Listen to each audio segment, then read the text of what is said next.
Hello everyone, welcome to HTC One Switcher. My name is Andy and today is day one of reviewing the HTC One. Those of you who saw my last video will know that I bought this phone yesterday and today was the first full day of my use with it. In this video we're going to cover everything from my first impressions of a full day's use of this phone, things from battery life to Google Now to what it's like to use the Android system. Remember that I used to be an Apple device owner, so this is a new thing for me going on Android, and loads more beside that.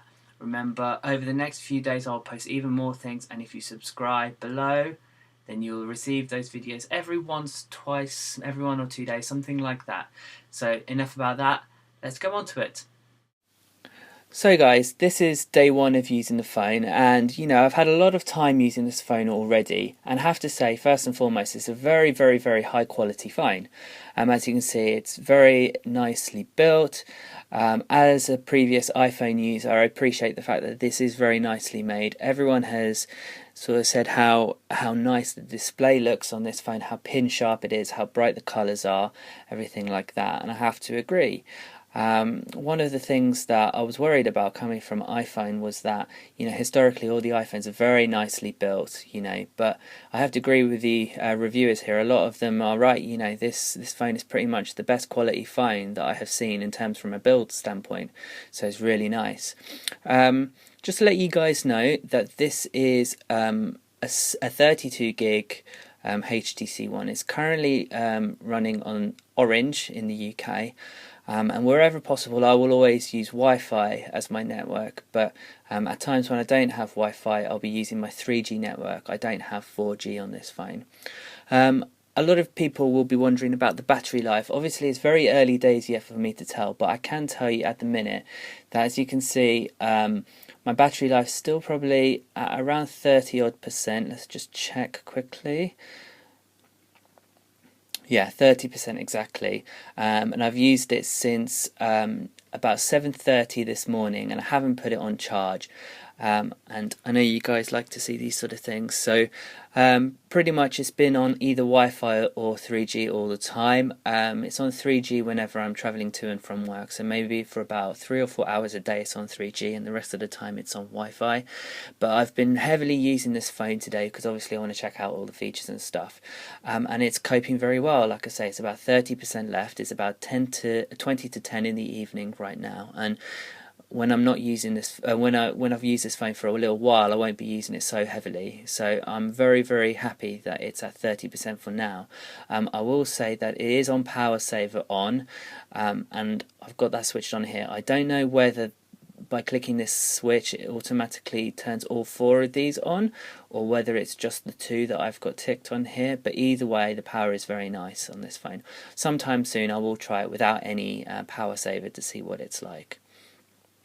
One thing I was a little bit worried about with this phone was data usage, because with an iPhone, I'm so used to getting my notifications, etc. And I was wondering, because this phone has widgets and Google Now and things like that, whether it'll be a data guzzler.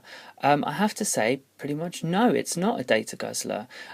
Remembering that I've been on 3G for about 4 hours, its usage for the day is 15 megabytes. Okay, I'm not the biggest user in terms of data storage and all this kind of stuff, but really Facebook is the only thing, and internet here and a bit on the maps, but 15 megabytes for 1 day's use is pretty good. One thing that you don't get with an iPhone, which I'm really glad that you have on this, is data usage cycle and also limits. So for example, I don't know how well you can see on this phone, but I've got about 1.2 gigabytes a month on my contract. So it's really good for me to be able to see how much that I've used, and also get an alert, when it's getting close. And I like the fact that you can move these alerts up and down, just so that you can tell exactly how close you are to your limit, and also the fact that you can prevent the phone using any more data once you reach that limit. So this is fantastic. I mean, I haven't got this on any of the iPhone devices that I've ever used or anything like that. So this is fantastic to have, and one of the key features that I'll be using on this phone. I must say that going around this phone and when going in and out of apps and just generally moving around the phone is incredibly swift and easy to move. You know, it doesn't lag. It's very fast. It's very slick. You know, another thing that, you know, iPhones are pretty famous for is the fact that the iOS is very slick and smooth to be around. But you know what? To be honest with you, this is as well. I mean, it's only day one, so I haven't got that much on the phone, so therefore it might not lag as much as it might do in a few weeks or a few months. But, you know, first impressions are very good that this is a very fast and very slick phone. I'll give more information on this and another time, of course, once I've used it a bit more. My favourite feature so far has to be Google Now. I love this. So you can get to Google Now just by pressing the home button for a while. And as you can see, what it does, it starts to populate information about, you know, where I currently am, how far it is to my work, and other things like that. So, you know, I'll give a couple of examples. So when I was at work today, I mean, I commute, so I'm a train user. There was one point I loaded up Google Now, and it showed me the fact that the Metropolitan line, which is one of the London tube lines, had severe delays on it. This was fantastic. I mean, you know, I could, if I looked at this at say 10 to 5 when I was leaving the office, that would have been a massive help to me. And that's what Google Now really is. It's kind of trying to preempt questions that you may ask.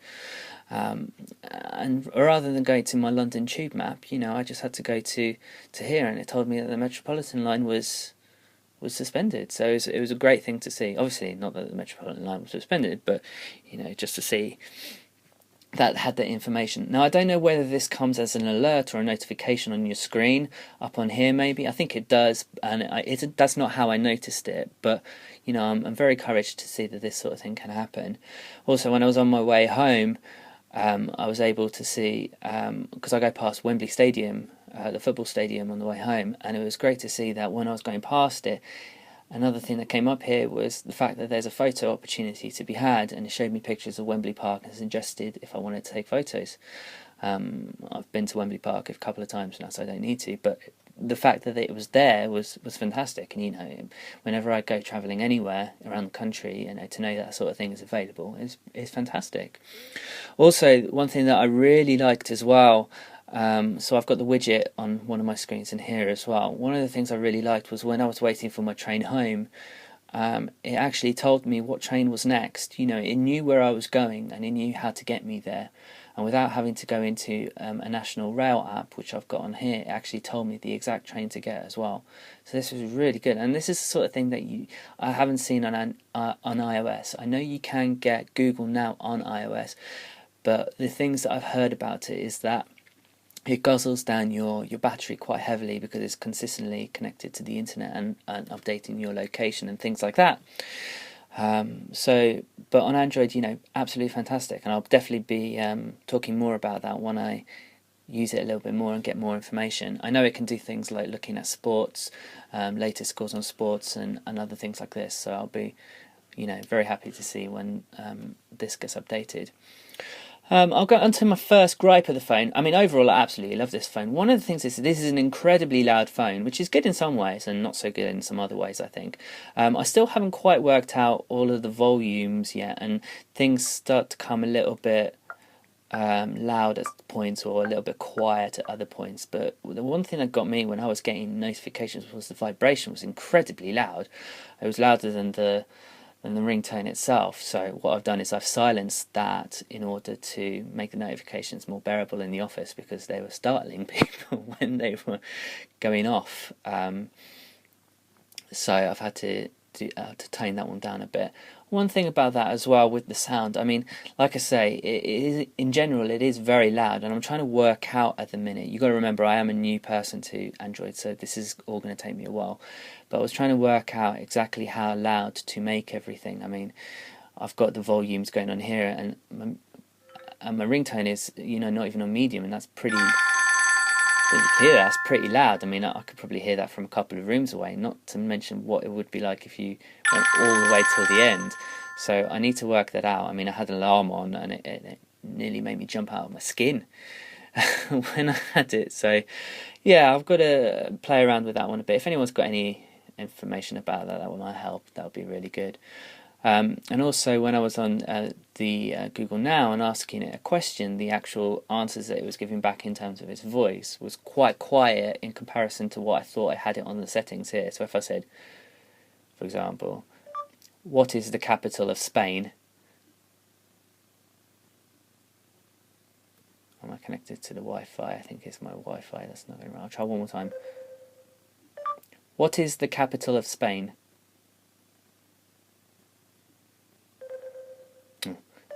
What is the capital of Spain? You know what, I think it's my Wi-Fi, forget that. It's not a great advertisement for my Wi-Fi, but basically when it comes up, the voice is quite quiet in comparison to any of the other noises that I've got in here. So that's a bit odd, but you know, I'll get used to that as well. One of the other things which is quite interesting as well is the only way to unlock the phone from this point is to press that this top button. From what I can gather, you can't press any of the buttons on here to unlock it, or indeed the volume button doesn't do anything as well, and that's fine. I mean, you get that on the iPhone as well, but the iPhone has its own home button which I like to press to unlock the phone, and it's a bit of a shame that these two capacitive buttons here are just, you know, touch based rather than a physical button. But the one thing I would say is that this button at the very top is quite, you know, it's quite hard to reach. It doesn't protrude very much, and it's not a massive problem in itself, but you do find yourself just trying to almost like dig into it a little bit just to press that button, and it's a bit harder than using the iPhone, but again, it's not a massive problem. But I mean, these are real nitpicks. I mean, overall this phone is absolutely fantastic. Another thing that I really like about this phone is it's the keyboard. I think the keyboard's great. So I've got the standard keyboard at the minute, which is very easy to go around and just as easy to use as my iPhone, but one of the things I discovered on here was swipe. So most people probably know what swipe is, but just to those who don't, it's an alternate way of entering things into your keyboard where you don't actually press the buttons themselves necessarily. You just sort of trace them. So if I wanted to write the word this, for example, instead of tapping THIS, you just sort of swivel it like that, and as you can see, it comes up with the word this, and I think that's fantastic. You know. And you don't have to press spaces. You just sort of swipe it and trace it over, and it does it all for you. I think this is fantastic. One thing that the keyboard does irk me a little bit is the fact that on here the exclamation mark is all the way over the very left, and the question mark is 2 from the very right. Now, with an iPhone, which I don't have on me right now, these two buttons are closer together, and I think both of them are over here. So it's a bit weird how they're both in different places and stuff. And I probably could change that if I was to download. I know you can get different types of keyboards, but that's the one thing that irks me a little bit about this. But I suppose I'll get used to it. Google Play, so I haven't really used, the Play Store even, I haven't really downloaded too much, but you know, it looks pretty good. It kind of looks in a way similar to the iTunes Store. I've downloaded a few things, it looks absolutely fine. I mean, I'll definitely look more at this once I've actually downloaded a few more apps, but first impressions are very good of this. The camera, I haven't really used the camera much lately, if at all. I've only taken one photo, and that was a very low light. I don't know how well you can see that picture, but that's a picture of my living room at low light. I might post a photo into the video if I can stitch it in together. But I was quite impressed with the performance. This is at low light, so this is about 10 p.m. at night, and it's pretty dark outside. It's using this flash to light up the room here, and it's a very nice photo there.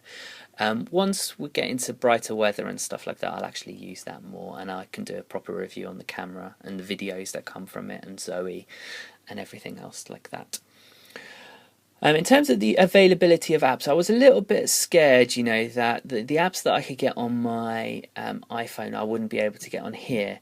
To be honest with you, I haven't really seen that at all. Everything that I could get, I can get on here, apart from one app that I really like called The Chase. The Chase is something you get on Apple, but not on Android as far as I'm aware. So if you're an iPhone user and you're wondering whether if you switch over you can get most of your apps in there, just search for them on Google or something and you'll see. But the ones that I've got so far are all ones that I had on my iPhone. you know, the basic things like Flickster, a tube map, Candy Crush, as everybody seems to be playing, Wikipedia, Sky Plus. I've got a widget here that tells me the live score for a match, which hopefully, you know, will update with my teams when they play. I've got WhatsApp on here, geocaching, that's a hobby of mine. I've got a national rail thing. As I said, I commute quite a lot, so it's all pretty good, you know. Got no complaints in terms of the availability of the apps. A lot of people looking at this phone will talk about Blinkfeed. I haven't really had the chance to use this yet. It's basically, if you've ever had something like Flipboard, you know, it's kind of similar to that. So you can choose your different types of your data feeds. So you can have, so if I look at topics and services, you can get specific websites that they offer you, like Financial Times, The Guardian, The Independent, 442, the sports site, CNET, UEFA. They're probably different according to different countries, and you can get specific categories as well. So if you like your science, for example, there's this technology and science section. I've got sports, and you can choose a bunch of sports on here. So you can do tennis if you're a tennis fan, cricket, boxing, etc. So there's quite a few good things here. It's a shame that you can't get maybe a stream to maybe like BBC football or Sky Sports, as I like to do, or maybe your own RSS feed. I'm hoping they'll add that in the future, but I'm sure they will. It's got a lot of scope. I must say, I really do like this timer and weather widget thing here. I mean, the number of videos that I've seen where this comes in, I don't know what it is. I just really like the use of it, and I kind of like looking at everybody's videos and seeing where they're all from and all this kind of stuff. So that's pretty cool. Yeah, there's not much else to say. I mean, I've had a little look at the TV remote. This is really good. So you can hook this up to your TV. It's got most of your things, and what you can do is you can use your phone effectively to act as your remote control. I'll do a live demo of this another time, but you can use it to change your channels or your volumes, etc. And you can hook it up to your cable box or your TV box or a home theatre as well. And it worked for both my bedroom and for the downstairs very well. What you can also do is you can select programs that you enjoy, and what it will do is it will show you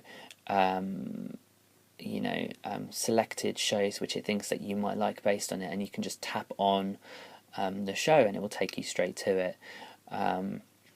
And you can add your favourites as time goes by. So for example, if I just go to favourites, it's also got a channel guide as well, just to say that's really quite interesting as well, so you can see exactly what's on television at any time as well.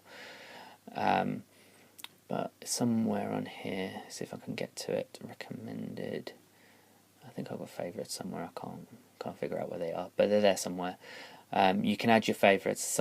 Those are some of my favourites, QI for example, and all that. And what it will do is it will recommend those shows to you when they are, when they're on television. So you can see pretty quickly, you know, any of your favourite shows coming up.